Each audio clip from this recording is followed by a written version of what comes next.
澳大利亚又对中国下手，想重新整编特种部队来反制中国渗透，这是反华上瘾了吗？金灿荣提醒，中方反制必须加码。众所周知，澳大利亚一直追随美国的步伐，积极地活跃在反华前线。也正是因为这个原因，中国对其实施了一系列的制裁措施，但是澳大利亚并没有从中吸取教训，反而像破罐子破摔一样，继续对中国进行挑衅。据澳大利亚媒体近日报道称，澳国防部计划重新整编特种部队来反制所谓的中国渗透，而该计划之所以被提出，是由于澳安全情报组织总监伯吉斯在去年2月份表示，有某些国家企图在澳大利亚实施干预行动，来偷窃澳大利亚的国家机密和重要设施信息，所以澳大利亚政府必须要采取措施来应对这些威胁。值得一提的是，虽然伯吉斯没有直接表明对澳大利亚进行干预行动的是哪些国家，但是明眼人都能看得出来，他的这番言论就是在针对中国。而且澳媒在进行相关报道提到中国的时候，澳政府官员也没有澄清或者否认。很显然，这又是该国部分反华政客为了掩饰自己的军事行动，往中国身上泼脏水了。对此，我们想说，澳大利亚难道是反华上瘾了吗？在受到中国一系列的经济制裁后，他们刚在世贸告完状，现在又想通过炒作渗透威胁来整编特种部队对付中国。通过这些，我们就能看出，澳大利亚已经为了讨好美国，在反华这件事上毫无底线了。所以，我们也不必对他们抱有任何幻想。之前，澳官员想和中国重启对话的想法，估计也是澳大利亚的权宜之计，为的就是想一边吃中国饭，一边还砸中国碗。最后，正如金灿荣教授所讲的那样，虽然中国对澳大利亚采取了一些反制措施，但是从实际情况来看，澳大利亚并没有改过自新的打算。因此，中国的反制必须要加码。除了一些常规的制裁手段，我们也要利用军事优势对他们进行威慑，比如在澳大利亚周边海域进行军演，就是一个不错的选择。总之，对于澳大利亚，我们绝对不能再留情面，伤其十指不如断其一指。只有真正的打痛他们，才会让其知道挑衅中国终将是玩火自焚。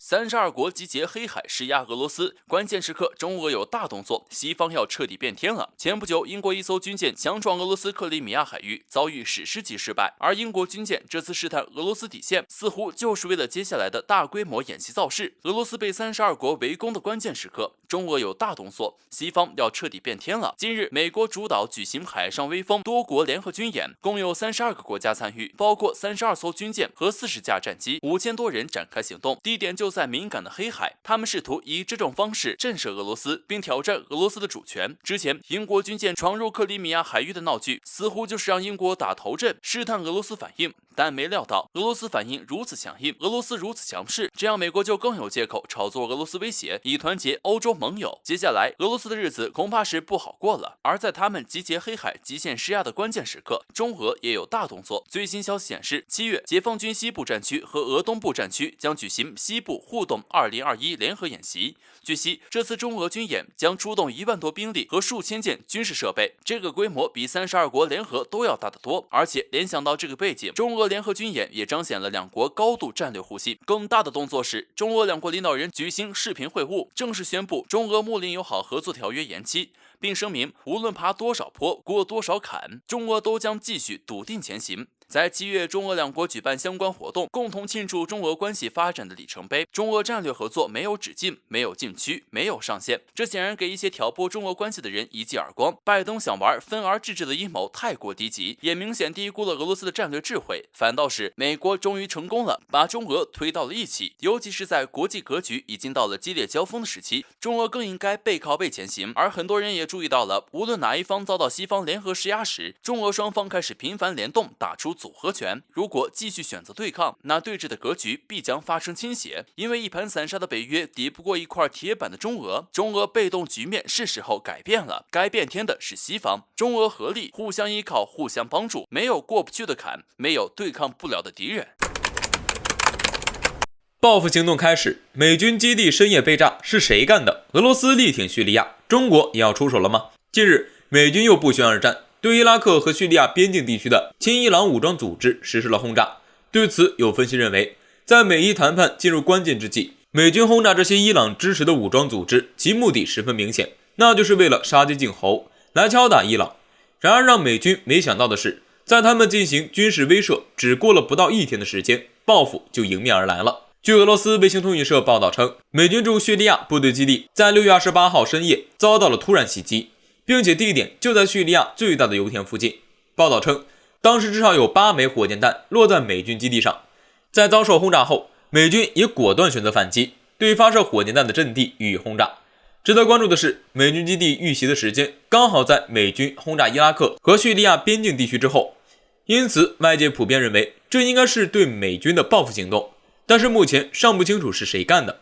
不过这对于美军来说并不重要，因为就以往的情况来看，无论是谁对美军基地实施轰炸，美国都会一口咬定与伊朗脱不了关系。毕竟他们就是想通过军事威慑来迫使伊朗让步，从而达到以打促谈的最终目的。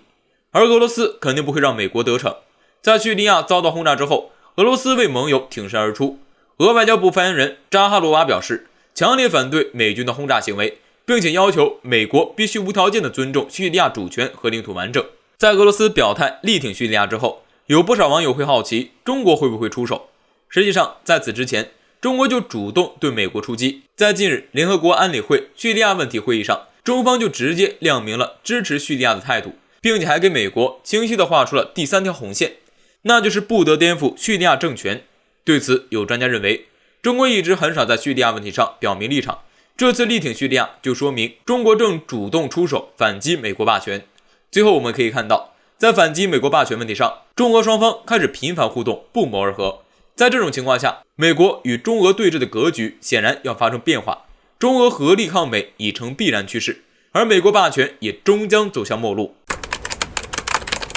美国国务卿布林肯想要联欧抗中，叫嚣绝不让中国统治世界。为何说这一阴谋注定会不攻自破？近日，美国为了拉拢盟友对抗中国，也算是劳心劳力。拜登拖着年迈的身躯在欧洲一待就是8天。在此期间，他分别参加了 G7 峰会、北约峰会、美欧峰会以及美俄峰会。除了拜登以外，美国国务卿布林肯最近也是忙得团团转。在访问德国之后，他又前往巴黎会见了法国总统马克龙。两人聊的话题跟 G7 峰会上差不多，也就是关于联欧抗中的那些事儿。不过这次美法会晤非常有趣，法国对于反华问题态度仍然跟 G7 峰会上一样，既没有明确反华，又没有拒绝美国的意思，反而是美国在没有得到法国的认可下，擅自对华下战书，叫嚣绝不让中国统治世界。并且在会晤结束后，美国国务卿布林肯还对媒体表示，美国跟法国在抗中问题上想法完全一样。但实际上，法国总统马克龙对此并没有表态，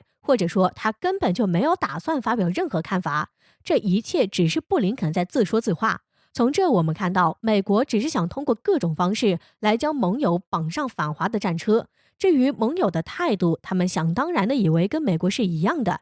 这种思维方式就是美国优先价值观下的产物。另外，虽然马克龙没有明确表态，但是法国外长却对媒体重申了他们一贯的立场，那就是法方认为中国既是合作伙伴，也是竞争对手。换句话来说，就是法国拒绝跳入与华对抗的火坑中。因此，布林肯想要拉拢法国抗华的计划恐怕会要落空。